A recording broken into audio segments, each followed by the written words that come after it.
What's good, y'all? Don't look at my haircut. I know what's up. Listen, my barber got COVID, all right? So your boy has no choice. And I'm not just one of them dudes that you can persuade to sit in your chair.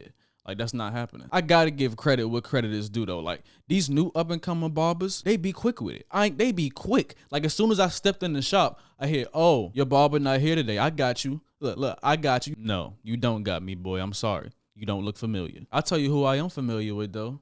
Shea Butter Baby. That was corny-ish. Now, I first caught wind of Ari Lennox around 2015 as she was featured on J. Cole's Dreamvilles compilation project with the song Backseat, which I still love. And at that time, I only heard like a small sample size of what she can do musically. That was until 2016 with the release of her EP 4, which I would say made me a slight fan of hers, but couldn't really fully commit myself to her music just yet because we were still without a full project. But then, of course, we get an album that I really enjoyed and was one of my favorite R&B albums of 2019, Shea Butter Baby, which quickly catapulted her into one of my favorite R&B acts.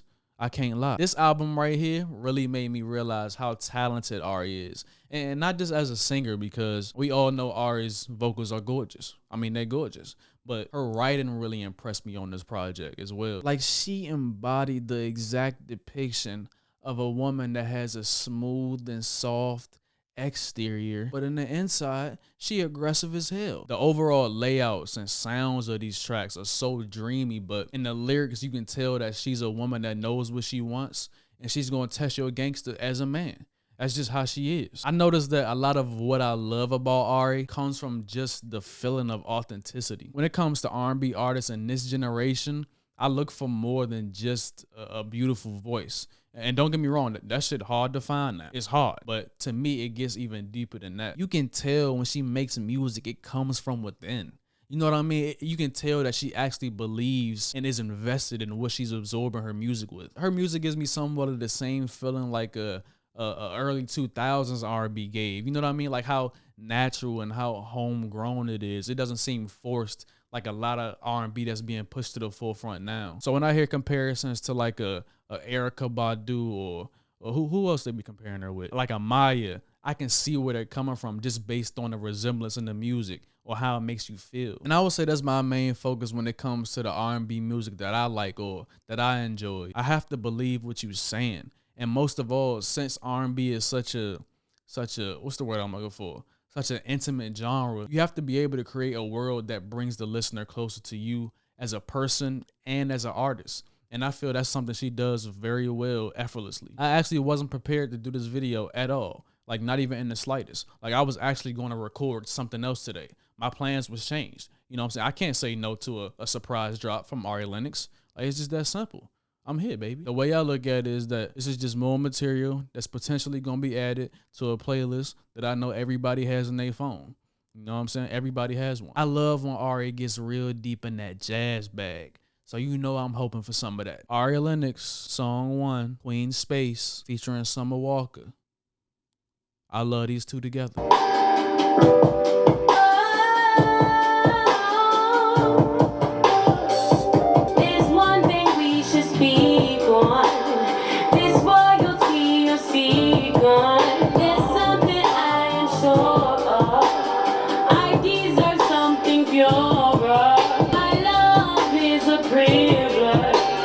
Is it? It's so good when everything going your way. Or what about mine? Don't waste my queen space. True and not patient. When I let you taste, can't seem to stay away from calling. I make you. See, this shit was already so mesmerizing that I forgot Summer Walker was on the song.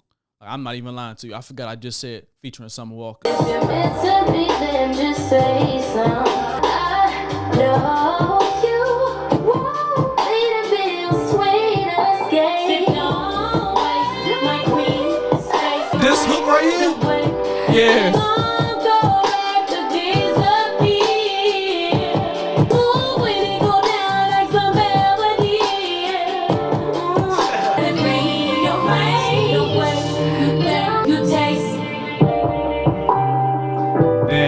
The hook one more time. I don't know, man. Like, Like, it's something about when Ari Lennox gets with Summer Walker. It's something there that balances this whole thing so greatly. Just because I'm not really a big fan of Summer Walker by herself, but I love when she gets with artists like Jhené Aiko or Ari Lennox, and where that balance is there. You know, it brings her to this natural world. It brings her to a world where it's more authentic, because, you know, Summer Walker uses a lot of synthetic sounds and instruments on her record. So when she gets with Ari Lennox, you just get a more natural Summer Walker. I don't know if that's actually a thing. I think that's why I love them so great together. It just brings that balance. You know, even though Summer didn't have a lengthy verse on here, you know, it was still mesmerizing, and it still felt good that she was on the verse. It felt like she was needed. It didn't seem like she was just there for no reason. I think this song is a pure example of the feeling that Ari Lennox can give you on these type of records. Laid back, jazzy, you know, pouring her heart out. Not necessarily pouring her heart out, but she's basically just telling you what she wants. You know, she's telling you, nigga, don't waste my queen space. I don't know if I ever elevated that far up just by having a little taste, but she makes it believable on this record. You know, she makes it believable. If I have a little taste, I'm going to elevate. I just said that twice. I don't know why. To sum this record up in just a few words, don't waste my time, nigga. You know what I'm here for, and I know what you here for. You better be here for the right reasons. I don't know, man. When I be listening to female R&B, I feel like they just be talking to me. And I know I got to do better, but I just don't. I don't know why. You know, I feel like I got to meet them in person and talk to them personally. Female R&B is my therapy, even though I don't listen. That was a great opener. That song was fucking beautiful. And the vocals, man, from Ari, man, I ain't even touch on that. The layering, the tones, you can't beat it. What y'all girls be saying now? Serving, what it's giving. You know, it's giving the vocals. It's giving. It's serving the vocals right here. Track 2, Tatted. Don't tell me this song about tatting somebody's name on you. Don't tell me that. Pain this love story. What?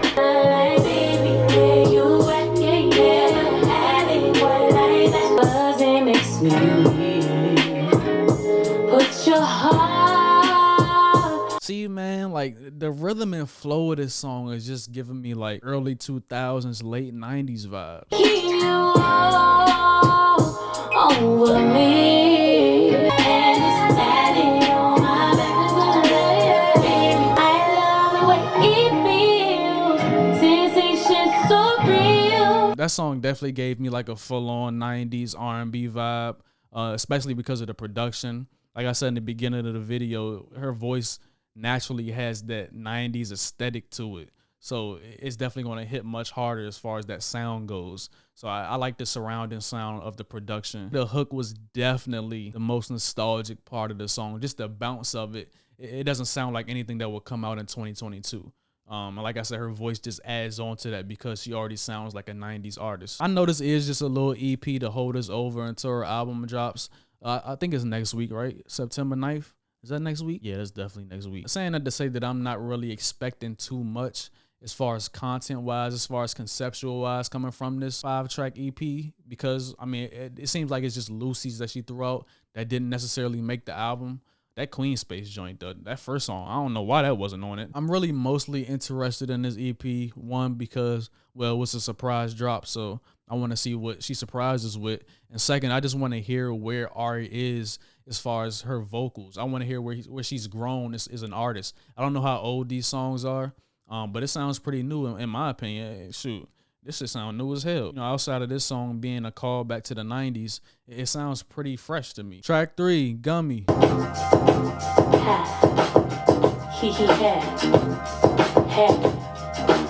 702. Oh, damn, I didn't even realize this is a Mary J. Blige sample too. Damn, I'm slipping.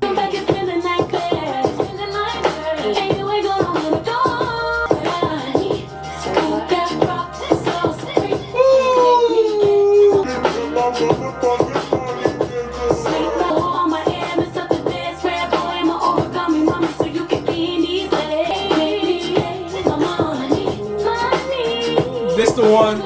This the one. Pull up on me, give me that old shit. Pull up on me, give me that. Pull up on me, give me that old shit. Rock the sauce, brink, make me get my money. Hey man, I'm about to talk to the dudes right now. How many times y'all been in that situation? It's a sticky situation to be in. You go over her house, you know, you on Gummy. It's not your fault. It's not her fault. But, you know, it's nothing you can do about it. It's nothing she can do about it. For some reason, I don't know. You better not be on Gummy. I want that stiff and yummy. You know what I'm saying? Because she's going to think it's her fault. She want to get piped. Whenever you pack that spend the night bag as a man, you know it's over with. You just know. Because first of all, you trust her enough to pack a spend the night bag and go over her house. But you know it's over because you're going to have to pack it again. You know, it's not just one night. You're going to have to double back and put some more clothes in the pouch. It's just that simple. It's not just going to be one night, especially if it's fire. If it's fire, you got to double back the same week. The next night. And please don't be one of them niggas that's too lazy to go back home and pack another pair of drawers. Don't do that. You know what I'm saying? Because you're going to get exposed. She's going to notice. And the fact that you notice and ain't doing nothing about it, I don't know, man. Nah, this is one of them ones for me, though, for sure. Let me add this to my playlist right now. From the 702 intro to the Mary J. Blige sample. I see why this not going to be on the album. It's too much shit going on. You know what, though? At the top of this video, I said, Ari makes me believe her in her music. But it's something about her where it's like, I don't know. Are you really like this? Like, you gotta be like a quiet freak or something. Because, you know, when she's talking, when she's doing interviews and stuff like that, she don't come off as this sexual. No, she comes off as a real, you know, tight-knit, neo-soul kind of woman. You know what I'm saying? She's not out there showing body. But, you know, she talking that talk like, if you back the bag to go over her house, she's gonna show you something different. Track 4. No settling. Come on, man. You know we all settle. You know this, man. She slowed it down. I'm not the one to play. Never mind. I ain't waiting on somebody that ain't waiting up for me. Mama told me S-C-T-T-L-N-G.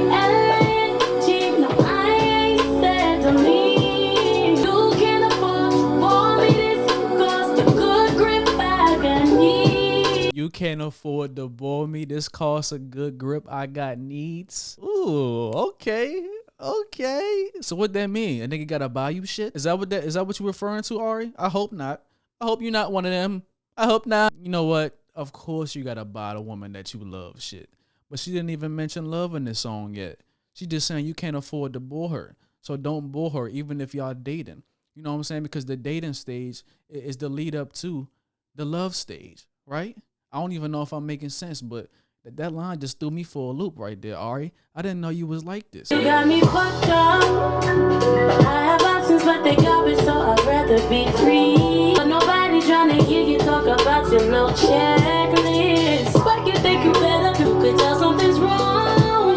It's the lack of self-awareness for me. 'Cause when I feel something's wrong, no S-A-T-T-L-I-N-G.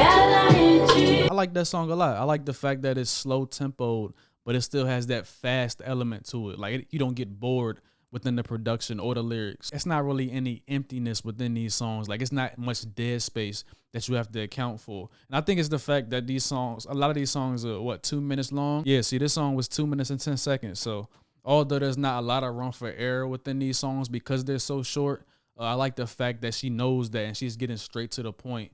And it's not really leaving you lingering for something new, or you're not expecting something else to come. You know, she's telling you what it is. You know what I'm saying? She's letting you know. She's not cutting corners. You know, she throws hooks in there, but they're hooks that are not necessarily fillers. You know, you can tell they belong within the song. It's not like she's just throwing you a hook to hold you over until the song ends. I feel like these hooks matter. You know what I'm saying? It makes the song that much more potent in my opinion. But hey, bro, I feel her on the no settling part. Like, I ain't settling for shit. You know what I'm saying? I feel her to a certain extent. I don't feel her that much because, you know, I'm not rich. I'm not wealthy. I'm not famous. You know, I can still settle at some point because I'm not those things. She shouldn't settle because she's Ari Lennox. I like the song a lot, though. I feel like a broken record keeps saying the same thing after every song. I like the song. I like the song. But, you know, these are short 2-minute tracks from Ari Lennox. So, come on, bro. Like, are they supposed to be bad? All right, we got the last track. Bitter. Oh, shit. Who's bitter? Her or him?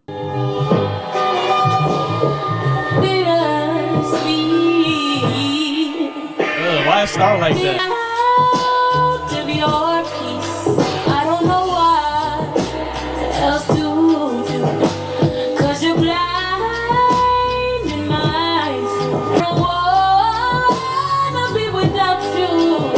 You got me stuck out on love.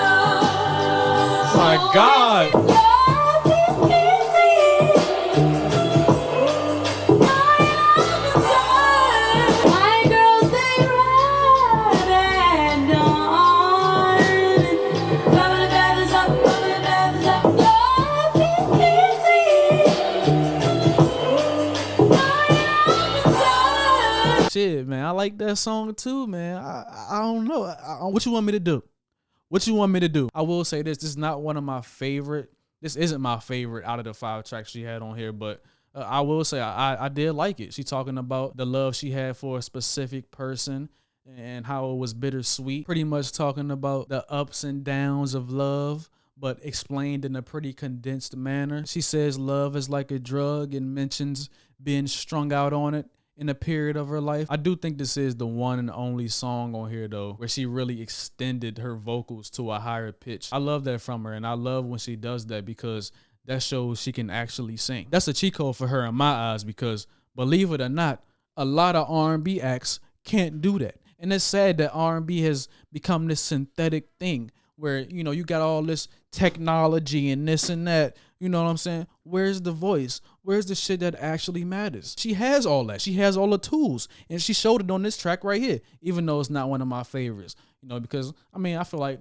we've heard a song like this from her before, but it's cool. It's packaged differently, but it's still in the same packaging. I don't know if that made sense, but you know what I mean. I do have some things to say about this EP, but not a lot because, of course, she's dropping in a week, so I'm going to have way more to say, and I'm reacting to that. If I don't react to it, I'm definitely doing a review to it, so stay tuned. But yeah, I'm not going to have a deep dive into this project because it's just 5 songs, and like I said, it seems like it was just Lucy's that she's going to keep away from her album. The only thing I wish you would have did differently as far as marketing this EP, not as far as the music, but it's for, we're not marketing because, you know, it was a surprise drop, and I feel like she still could have done that, but I wish she would have released this a few weeks earlier just so it can do more damage and give her listeners a grace period to enjoy this music. Because even though it's just 5 songs, I feel like it's going to come and go just because her album is coming out in a week.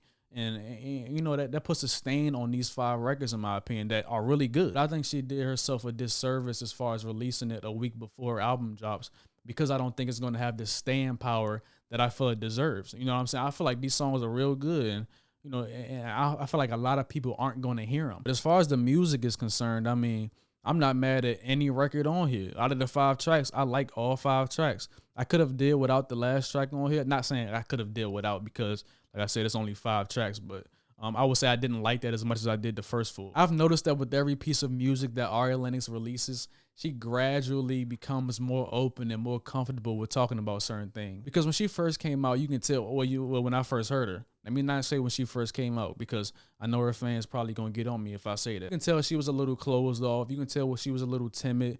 You can tell she was a little afraid to open up and talk about certain things. But now she's more open than ever. It's like she has no limit to what she can talk about as far as subject matter is concerned. She talks about relationships. She talks about her family. She responds to the critics. Like everything that she was afraid to touch on early on, she surrounds her music with. And with a lot of tracks on this EP, even with the songs being, 2 minutes long, you still get a scope into where she stands on certain real life situations. She ain't scared to tell it like it is no more. And the energy is, if you don't like it, get the fuck. She not settling for less no more, but you niggas.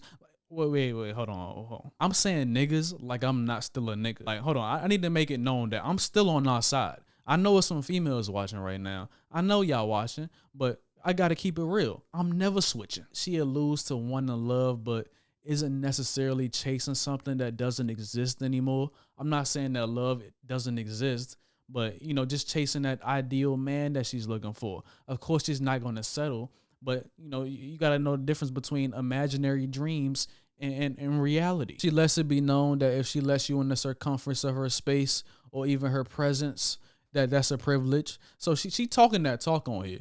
She talking that talk. From this EP, I'm getting exactly what she sent to J. Cole in that message.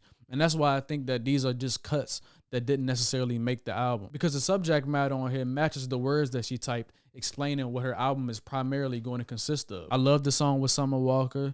I love Gummy. Those are my 2 favorites. Like I said, I don't want to say too much because I want to wait for the album. But I will say this, though. This is a nice little appetizer to hold us over until the food comes. I'm happy with it. I feel like she's just at a stage where she's letting it be known that she loves herself to the fullest more than ever before. And she's not going to let anyone ruin that for her. Nobody's going to pop her bubble, especially a nigga. Hey, man, let me know how y'all feel about the album in the comments. You already know the motto. If you like the video, like the video. If you want to subscribe, subscribe.